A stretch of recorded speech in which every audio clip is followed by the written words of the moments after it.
فاسألوا أهل الذكر إن كنتم لا تعلمون. Bismillah, elhamdülillah, və salatu və salamu alə Rasulillah, əmmə ba'd.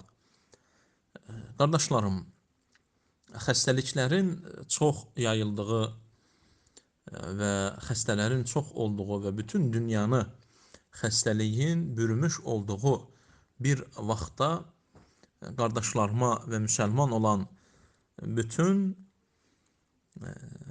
qardaş və bacılarıma tövsiyə etmək istədim. Xəstəlikdən Allahın izni ilə qurtarmanın və bəlanı aradan qaldırmanın, enmiş və baş vermiş müsibətin və xəstəlik bəlasının insandan getməsinin yollarından biri haqqında danışıb qeyd etmək istədim. Bu da qardaşlarım, insanın sağalması, şəfa tapması və şəfanın Allah Azza və Cəllədən ona gəlməsi niyyəti ilə sədəqə verməsidir. Sədəqə, insanın ehtiyacı olanlara sədəqələrin verməsi, onların ehtiyaclarının aradan qaldırması, bu xəstəliyin istər ağır olsun, istər yüngül, istər çətin olsun, istər asan, istər məşəqqətli və illərlə uzun çəkən xəstəliklər olsun, Allah Azza və Cəllə bu xəstəliyi insandan sədəqə vermə səbəbi ilə qaldırar. Qardaşlarım, Həsən radiyallahu anhu deyir ki, Muhammed sallallahu aleyhi və səlləm öz hədisində belə buyurur: xəstələrinizi sədəqə verməklə müalicə edin. Əbu Davud rahiməhullah hədisi rəvayət etmiş. Şeyx Albani hədis həsəndir deyə təxric etmişdir. Qardaşlarım, bu hədisdə Muhammed sallallahu aleyhi və səlləm insanlara, müsəlmanlara xəstələrini sədəqə verərək müalicə etməyə yönəldir. Və buna bənzər, qardaşlarım, o sədəqənin yaxın qardaşları, öz cinsindən olanları hər hansısa bir çətinə düşmüş bir insana yardım etmək, hər hansısa bir şeyə ehtiyacı olana ehtiyacını aradan qaldırmaq və bu kimi şeylərlə müsəlmanlara sədəqə verərək sağalmasını və şəfa tapmasını niyyəti ilə etməsi. Və bu, qardaşlarım, müvəffəq olan bütün istər elm əhli, istər möminlər, Allahın vəli övliyaları və digərləri tərəfindən müvəffəq olunan haqqa və sədəqə verməklə müalicə olunma yolunu tutanlara məlumdur və hər bir kəs bunu öz təcrübəsindən bilir ki, insanın sədəqə verməklə müalicə olunması hissi dərmanlarla müalicə olunmasından daha çox təsir edir. Və bu sədəqə verməklə insanın müalicə olunmasının təsiri dərmanların təsirindən daha böyükdür. Onun etdiyini dərmanlar edə bilmir. Və həmçinin Sən'ani rahiməhullah deyir ki, şübhəsiz ki, sədəqə bəlanı və xəstəlikləri uzaqlaşdırır. Sədəqə hissi dərmanlardan belə daha faydalı və daha tez təsir edəndir. Və həmçinin, qardaşlarım, İbn-i Qayyim rahiməhullah deyir ki, şübhəsiz ki, sədəqənin çox əcaib bir təsiri vardır. Bütün növ bəlaların insandan uzaqlaşdırılmasında.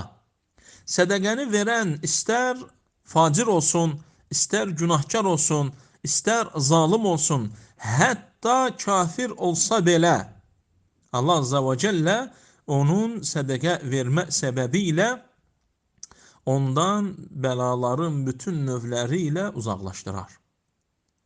Qardaşlarım, sual ortaya çıxa bilər. Axı kafirdən sədəqə qəbul olunmur.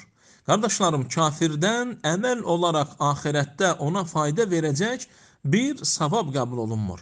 Amma etdiyi yaxşılığın mükafatı olaraq Allah Azza və Cəllə ona hətta kafirə belə etmiş olduğu yaxşılıq səbəbi ilə onun mükafatı olaraq dünyada ondan xəstəlikləri və bəlaları uzaqlaşdırar. Və bəs, qardaşım, əgər kafir belə sədəqə verdiyi zaman, bir çətinə düşmüşə yardım etdiyi zaman və bunun müqabilində dünyadan bir şey istədiyi zaman ona verilirsə, bəs axirət yurduna və diyarına iman edənlərin, sonuc dönüşün Allaha olanları bilənlərin halı bəs necə ola bilər? Onların verdiyi sədəqə Allah üçün olan onlara həm dünyada və həmçinin axirətdə də fayda verəcəkdir. Və bu sədəqənin verilməsi müxtəlif növ bəlaları, şərləri və həmçinin müsibətləri insandan uzaqlaşdırar. Və İbn Qayyim rahimehullah deyir ki, və bu iş insanlar içərisində bilinən bir işdir.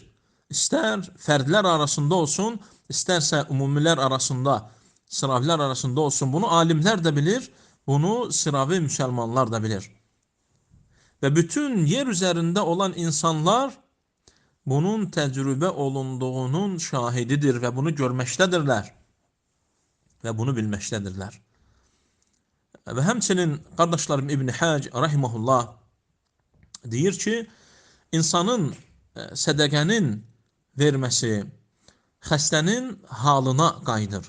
Xəstəliyin şiddətli və çox olması sədəqənin daha çox artırılmasına və xəstəliyin az olması insanın onun miqdarında sədəqə verməsinə və həmçinin bu insanın maddi vəziyyətinə də baxır.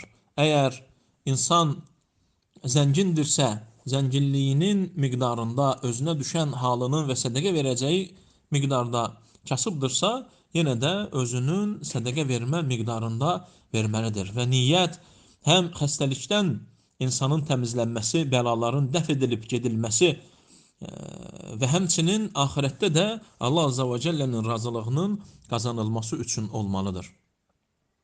Və bilin ki, sədəqənin təsiri mütləq ki, olacaqdır. Çünki, qardaşlarım, bizə xəstələrinizi sədəqə ilə müalicə edin deyən, bunu xəbər verən, sadiq olan və sadiqliyi təsdiqlənən Muhammed sallallahu aleyhi və səlləmdir. Və xəbər verdiyi də Allah Azza və Cəllədir. Danışdığı da Allah Azza və Cəllədir. Allah Azza və Cəllədən istəyirəm ki, bütün xəstə olan müsəlman qardaş və bacılarımıza şəfa versin. Onlardan düşmüş olduğu bu bəlanı qaldırsın. Müsəlmanların üzərindən bu xəstəlikləri və digərlərini uzaqlaşdırsın və onlar üçün çətində olanların çətinliklərini aradan qaldırsın. Yükü ağır olanların yükünü asanlaşdırsın və hər bir xəstə qardaş və bacılarımıza, ana və atalarımıza, əmi və dayılarımıza və hər bir müsəlmanın hər birinə Allah Azza və Cəllə şəfa versin. Allah daha gözəl bilir.